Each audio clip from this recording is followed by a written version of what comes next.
Today we answer the question, how do you get better at anything? And really, how do you get what you want? This may be a reality check or an accelerant for your current momentum. Either way, understand to be most effective, you work the problem from two directions.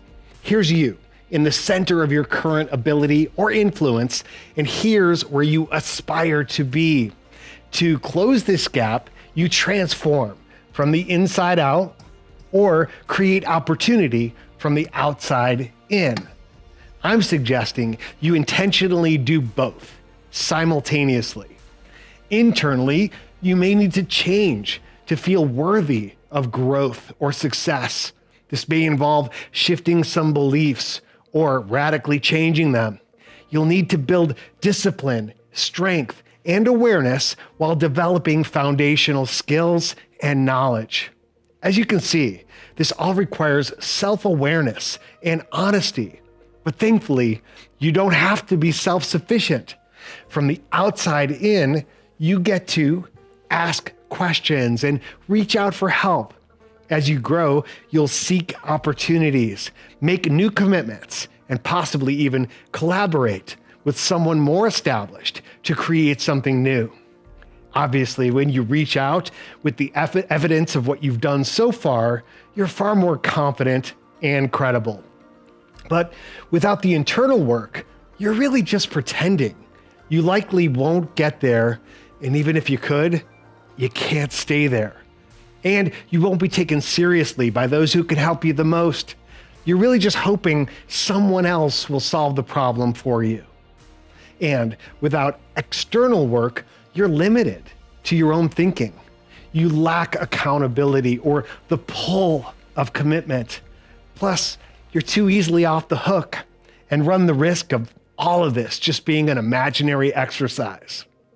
For example, if you wanted to dramatically change your current financial reality from where you may be now to financial stability and success, you'll need to internally develop financial discipline, including savings and managing expenses, to do some self-education and possibly change some beliefs about money, including the stereotypes of those who have it, the difficulty of earning it, or the feeling of deserving financial success.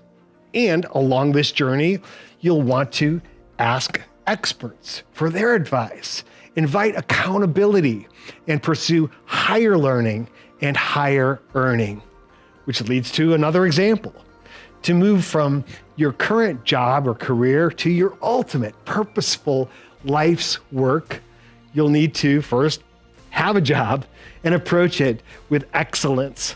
To develop your communication, which is so important, as well as other totally valuable skills. Meanwhile, you're establishing that track record or resume of your results. And now that's the inside out. The outside in is you're asking for introductions, opportunities, and you're networking, possibly even finding a mentor, someone you admire who you can work for and learn from. Okay, last example. To move from your current state of health toward your optimum health, you'll need to, again, build that discipline, right? Become self-educated, and then address some limiting beliefs, habits, or established patterns, which is not easy. And so you'll also need a strategy to manage the inevitable setbacks. Externally, you will again need to look for those experts and possibly get a coach for nutrition or for fitness, and make a commitment to a future challenge or experience that will require you to be in top form. So apply this strategy now to whatever it is you're aspiring to achieve or become as you work the challenge from the inside out and the outside in. Your progress meets in this ever-expanding circle of influence with new opportunities all around you and a trajectory of upward growth, which is really all we can ask for. Until next week, stay off balance. on purpose.